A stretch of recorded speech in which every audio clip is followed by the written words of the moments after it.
Welcome to episode 5 of Feed the Bean. I'm Andrew, your host, your daddy de cuisine, and father of the bean. This is a podcast in which I make gourmet foods for my picky eating toddler. I wanted to start off this week by saying thank you for being so patient as we move to this bi-weekly release schedule. I've got to say, I have so much respect for people who work full-time and manage to do a podcast. I had a romantic notion in my head about what it would be like grinding away late at night, similar to when I was going to start my master's program, which I've since finished, where you start a long-term project that requires a lot of work and time, and you picture it sort of like a Rocky montage in your head. Music playing in the background as you toil away, working hard, focusing, but you only see short snippets. Running through the snow, punching a frozen block of meat, lifting a log above your head as you run through the Russian tundra.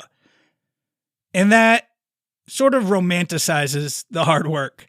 And it was tough going back to work and then only spending a couple of hours in the evening with the family, putting the girls to bed, and then being so drained, the idea of sitting down and recording was a lot. Also, it's very hard when you get home from work at 5 and bath time starts at 6:30 to cook a gourmet meal and have time to feed the kids, get them to bed on time. Add on to this the fact that we currently only have a small little, essentially wet bar sink, a toaster oven, a microwave, and a hot plate like a dorm room, and it can make some of those more gourmet, more involved meals slightly more difficult. Now, in anticipation for this, I started looking up single pot and crock pot and Instapot meals to make the cooking and cleaning as painless as possible. That being said, this meal, which I'm really excited about, I actually cooked before we went down to Florida and before the kitchen was torn apart. It's a very involved meal, at least on the front end, and it sat in our freezer for a couple of months. And my wife and I made a few of these frozen meals to have ready to go when we got home. This one is perfect for those blustery, cold New England winters. It's hearty. It fills your home with a rich, savory aroma, and it really sticks to your ribs and makes you feel content as the snow falls, the wind howls, and ice forms on your windows. This is another French meal made famous, I think, by Julia Childs, the great Julia Childs. It's Beef Bourguignon, or as the curmudgeonly math teacher on my team calls it, beef stew. Why would you even call it Beef Bourguignon? You're not French. It's just beef stew. And this is why nobody, including other teachers, like math teachers. It's like when they go to school to become a teacher, they take special classes on how to be grumpy jerks. What's up with math teachers? What's up with airplane food? You hear about this? You know about this? Math teachers are jerks. But, yikes.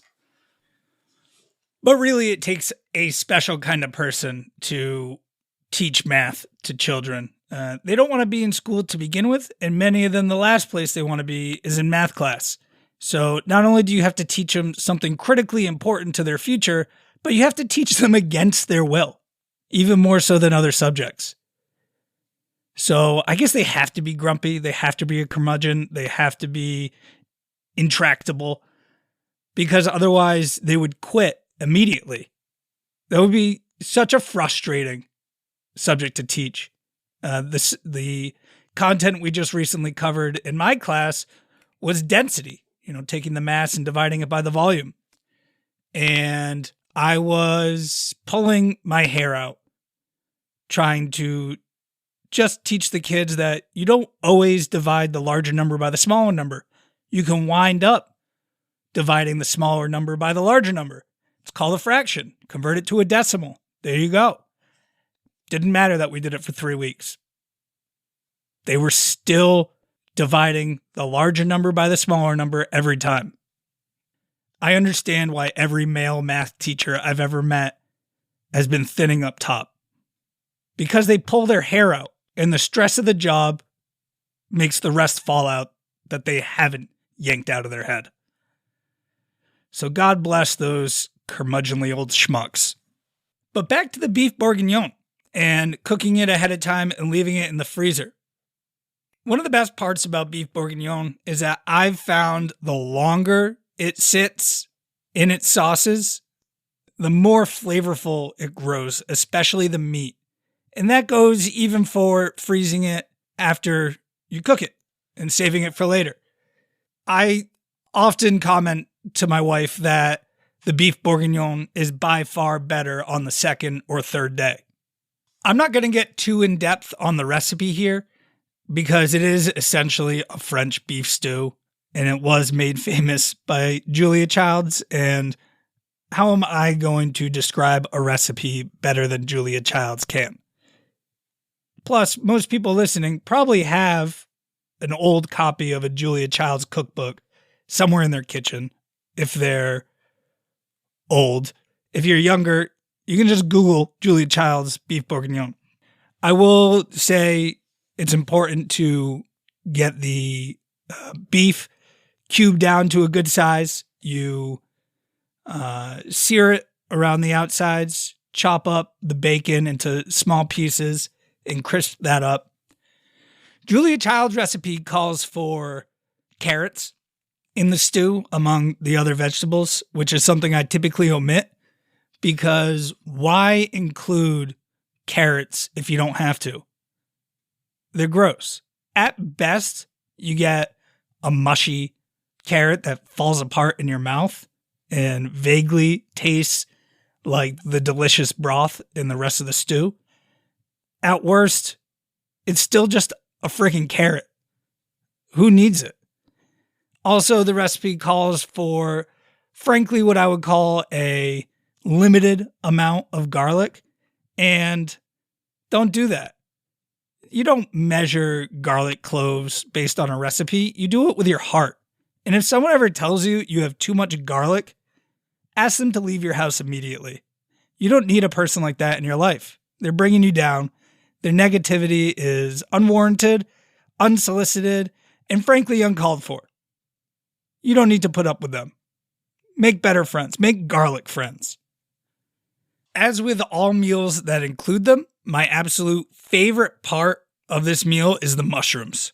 Those little flavor sponges that just soak up all the broth, all the flavor from all the different parts of the stew. And they cook down a lot. So I substitute however many carrots Julia Childs wants me to use, and I add that many more mushrooms because it's the best part of beef bourguignon, in my opinion. And you can't have too much. I will pick around the beef and the other stuff simply to get to the mushrooms. And it is heartbreaking whenever we get to the bottom of the Dutch oven and there's no more mushrooms left because I've already picked them out. And then I just think to myself, what's even the point of continuing? We're done with this beef bourguignon now.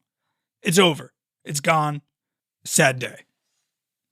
In the interest of full transparency, I will tell you this is not the first time we've fed this meal to the bean. And it's been hit or miss in the past. Sometimes she loves it. Sometimes she's totally disinterested in it. Other times it gets a full-on yuck. When she was really into onions, or she called them nunions, this was one of her favorites. She would pick everything out and just eat onion after onion after onion. More recently, she has not been a huge fan, but we gave it a shot. And With this meal, when we were eating it, we were in our tiny little non-construction space, and there's a lot of distractions around the table. There's our folding plastic table full of all of our kitchen supplies, along with the toaster oven, along with a blender, along with a coffee maker. There's her little craft table that's usually covered in Play-Doh and paint. She's 2 years old. It could literally just be a piece of dust on the floor and she wanders off playing with it. So it's hard in an environment like that to keep her focused on the task at hand, which in this case is enjoying, hopefully, the meal that I prepared for her. In this next audio, the taste test from the bean, you'll see exactly how distracted she can become by just a bug. Our house has been, for whatever reason, inundated with stink bugs. And being a 2-year-old, she can't quite comprehend the difference between a stink bug, a fly, a bee, or any other bug for that matter.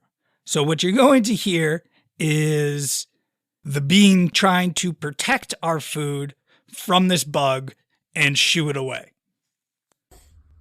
Go outside, please. Eat the food outside. There's outside to eat. Shoot far away. Do my eyes. Shoot far away. Don't bite. Go outside. Shoot far away. Shoot far away, baby. Oh. Aha. Are you going to fight that bee? Wait, to us. Oh. Shoot far away, bee. That piece, are you going to fly away that bee? Are you going to fly away that bee? You use that to get that bee to fly away? Yeah, shoot fly away to us. It can't hurt us. Don't fly away.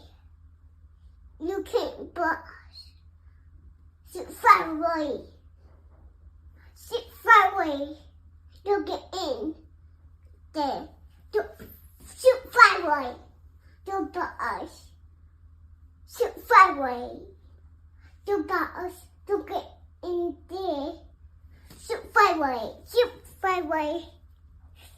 Shoot fly away. Shoot fly away.